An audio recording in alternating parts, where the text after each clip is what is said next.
All right, so the markets are burning down. The people we're hoping that will come extinguish the flames, the Federal Reserve, the Central Bank of the United States, of course, are the arsonists as they increase the money supply and shrink the money supply. So first thing, let's look at what the markets burning down actually look like. So as you can see here on my screen right now, this is a chart of the NASDAQ. The NASDAQ index is the one that holds most of the tech stocks. It's been extremely volatile. Over half of the stocks in the NASDAQ are down by more than 50% or more. Many of the darlings, the Squares, the Pelotons, Shopify's, they're down 70, 80, and even more than that. But as you can see right here, we are down about 35% in the market. Now, to put this into some sort of relative term for you, typically a bear market is when the market drops by 20% or more. Now, that's not like a hard and fast number, but that's about the typical rule. So about 20%, which you can see this green line that I've put on the screen right here. And we are at 35%, so we are well below that number. Now, to put this into some relation to see how bad this is, you can see back here, this other one, it's at a 40% drop. Of course, that was at March 2020 when the entire world was locked down. Everything was shut down.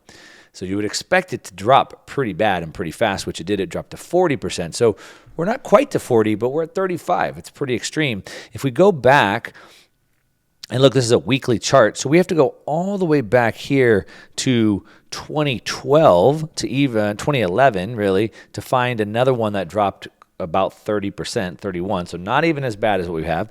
We have to go all the way back to basically 2008, the great financial crash, the global financial crash, to see, and of course here it plunged 70%. So that was the great financial crash, of course, the great plunge. But as you can see historically, it's a pretty big drop. Now, this is the NASDAQ, of course, the tech stock that's more volatile. What about the S&P 500? Well, as you can see on the screen, this is a chart, and it is a sea of red.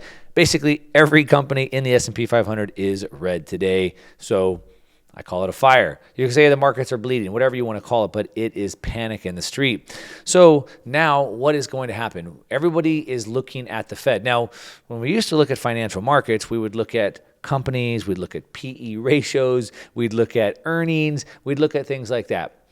Balance sheets, economic indicators, things like that. But today, unfortunately, we look at the politics because the politics is what's driving the market. And so now we're political analysts instead of market analysts. But as you can see right here, and as I've been talking about for years, Powell is facing a choice between elevated U.S. inflation and recession. Now, I said years. I've probably been talking about it for about 2 years, where the Fed is stuck. The Fed is stuck between a rock and a hard place. What do they do? And this kind of pins it here. Can they save inflation? Can they keep prices from going so crazy without putting us into a recession? You hear us talk about the Fed and a soft landing. Can they get us onto a soft landing? Well, I can tell you that in all the times that the Fed has reversed course, instead of putting money into the market and lowering rates, they decide to suck the money out by raising rates. Every time they've done that, they've, of course, always hoped to get a soft landing. And of all the times they've tried, one time they managed to get a soft landing. But where they're at right now, it's more like trying to take a plane and not land it on the runway. It's more like trying to not even land it on a aircraft carrier, like if you saw the new Top Gun. Pretty good movie, by the way. First movie I've seen in a long time that I didn't feel was propaganda. It was fun. It's more like flying a plane and landing it on a tightrope in the middle of a hurricane. That's about what the Fed's doing, and it looks like it's not going to work. What we can see here is what the dilemma is here, and you need to pay attention to what they're saying here. The Fed Reserve Chair Jerome Powell is facing an increasingly grim calculus after yet another hot inflation reading last week.